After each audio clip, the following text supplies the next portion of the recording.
সময়টা এখন শ্রাবণ মাস। শ্রাবণ মাস মানেই আমরা জানি ভগবান মহাদেবের আরাধনার অন্যতম পবিত্র মাস। আর চারদিকে একটা এখন হর হর মহাদেব, বোম বোম তারক বোম এরকম একটা জয়ধ্বনি শোনা যাচ্ছে। তাই ভাবলাম ভক্ত সমাগমের ভিড় এড়িয়ে কিভাবে কলকাতায় শ্রাবণী পুজো এবং বাবার দর্শন করে নেওয়া যায়। দক্ষিণ কলকাতায় থাকি। আমরা বেরিয়ে পড়েছিলাম একদম ভোরবেলা, প্রায় 4:20-25 মধ্যে, কারণ 5টার মধ্যে মন্দিরে পৌঁছানোর কথা। ঠিক সেই মতো বেরিয়ে পড়া। চলুন দেখতে দেখতে কিভাবে পৌঁছই, কোন মন্দিরে পৌঁছাই, বাবার দর্শন করি এবং একেবারে ভিড় এড়িয়ে, বলতে পারেন আমি একটু ফাঁকিবাজি ভক্তদের মধ্যেই পড়লাম। কি আর করা যাবে, কারণ এত ভিড়ের কষ্ট সামলানো চারটেখানি কথা নয়, আর সেটা আমার পক্ষে সম্ভবও নয়। তাই এক অর্থে সেটা মেনে নিয়ে চললাম কিভাবে ফাঁকায় নিঃশব্দে ভক্তি ভরে বাবা দর্শন আর পূজা করা যায়। তখনও ভোরের আলো ঠিক ফোটেনি। দেখতে দেখতে আমরা মানিকতলা বাজার ক্রস করে এগিয়ে চলেছি, অর্থাৎ বাইপাসের দিক থেকে এলাম। বেলেঘাটা ক্রসিং থেকে এসে আমরা যাচ্ছি উত্তর কলকাতার একটা বিশেষ প্রাচীন মন্দিরে। প্রায় পৌঁছে গেছি। দূরে দেখা যাচ্ছে বাবার আলোকসজ্জা, সজ্জিত রাস্তাঘাট, তখনও আলো জ্বলছে। 5টা বাজে প্রায়, এরকম সময় পৌঁছে গিয়েছিলাম। আরও কিছুটা দূর এগিয়ে যেতে হবে। হ্যাঁ, আপনারা ঠিকই ধরেছেন, জায়গাটি হলো কলকাতা স্ট্র্যান্ড রোডে নিমতলা মহাশ্মশানের কাছে অবস্থিত আদি ভূতনাথ মন্দির। আজকের এই ভিডিও পর্বে আপনাদের ভিস্তা ভাইবসের সকল দর্শক বন্ধুদের অনেক ভালোবাসা জানিয়ে শুরু করছি। শ্রাবণ মাস, বাবার জন্ম মাস, বিশেষ মাস সবার কাছে। তাই পৌঁছে গিয়েছিলাম আদি ভূতনাথ মন্দির, প্রায় 300 বছরেরও প্রাচীন মন্দির। আর এই হলো মা আনন্দময়ীর মন্দির। মা আনন্দময়ী রয়েছেন একদম ভূতনাথ মন্দিরের ঠিক সামনে, অর্থাৎ ডান হাতে মা আনন্দময়ী মন্দির রেখে সামনে আদি ভূতনাথ মন্দির। আমার এক ভাই রয়েছে, মানিকতলায় থাকেন, এবং তার কথায় স্থানীয়রা এই মন্দিরেই নিত্য বাবার দর্শন, বাবার পূজা, ভক্তি ভরে পূজা করা হয়। বাবা মহাদেব কেন, সবাই আমার মনে হয় একটাই জিনিস চাই, শুধু ভক্তি। সেটা দিয়ে আমরা যদি এক মনে তাকে স্মরণ করি, তবে নিশ্চয়ই তার কৃপা আমাদের সবার উপর পড়বে। সেই কথা ভেবেই পৌঁছে গিয়েছিলাম। একদম মন্দিরের সামনে যেতে যেতে 5:15 ভাই আসতেও একটু সময় নিল, যদিও পূজারী মহারাজ সময় দিয়েছিলেন ভোর 5টার মধ্যে পৌঁছে যেতে, যাতে ভিড়টা এড়ানো যায়। মূল্য ধরে দিয়েছিলাম। আর কিভাবে পূজা হলো সবটাই আপনাদের সাথে শেয়ার করব, এবং পুরোহিত মশাইয়ের নাম সবটাই দিয়ে রাখবো। বাড়িতে অনেক সময় বয়োজ্যেষ্ঠ মানুষরা থাকেন, তাদেরও ইচ্ছা হয় এই শ্রাবণ মাস, শিব চতুর্দশী, এই বিশেষ দিনগুলোতে বাবার দর্শন করি, বাবাকে পূজা করি। তাদের নিয়ে যাতে সহজেই আসতে পারেন, তাই ভাবলাম ভিডিওটা আপনাদের সাথে শেয়ার করি।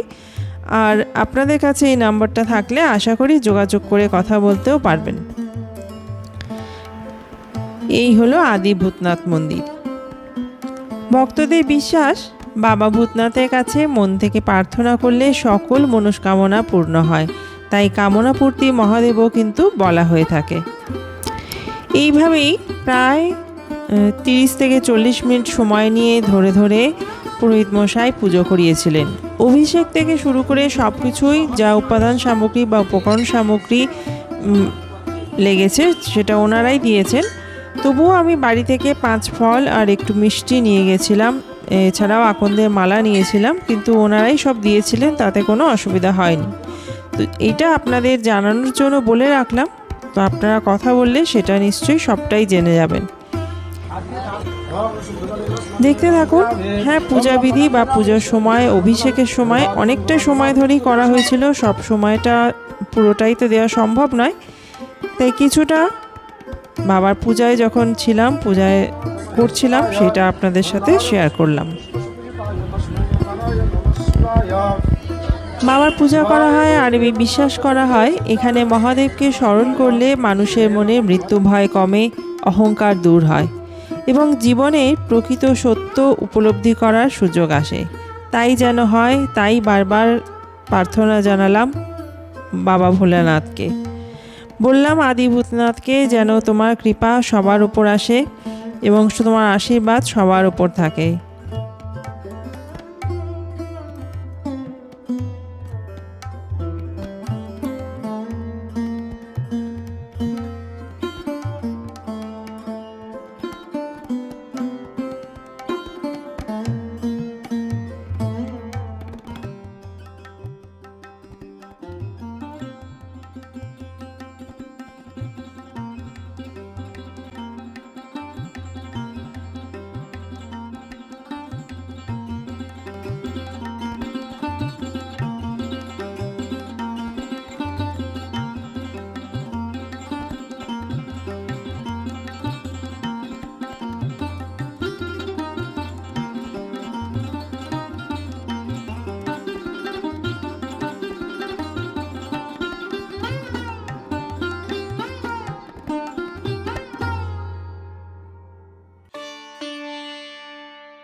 পূজা প্রায় শেষের দিকে, যেটা বললাম ভক্তি ভরে পূজা শেষ হলো।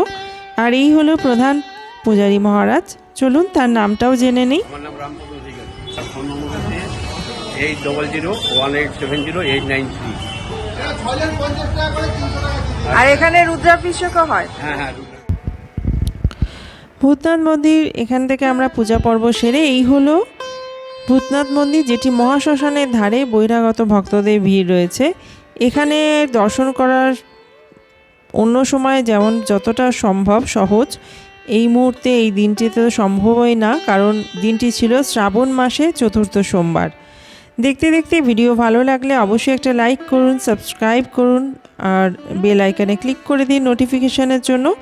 এরপর এখান থেকে দর্শন করে মদন মোহন দত্ত লেনে অবস্থিত প্রায় 200 বছরের পুরনো এই দুর্গেশ্বর মহাদেবের মন্দির, এখানেও দর্শন করলাম। প্রচুর ভক্তদের সমাগম হয়েছে, প্রায় ক্ষণিকের জন্য একটু দূর থেকে দর্শন করতে পেরেছি। এই পর্যন্তই, দূর থেকেই প্রণাম জানালাম।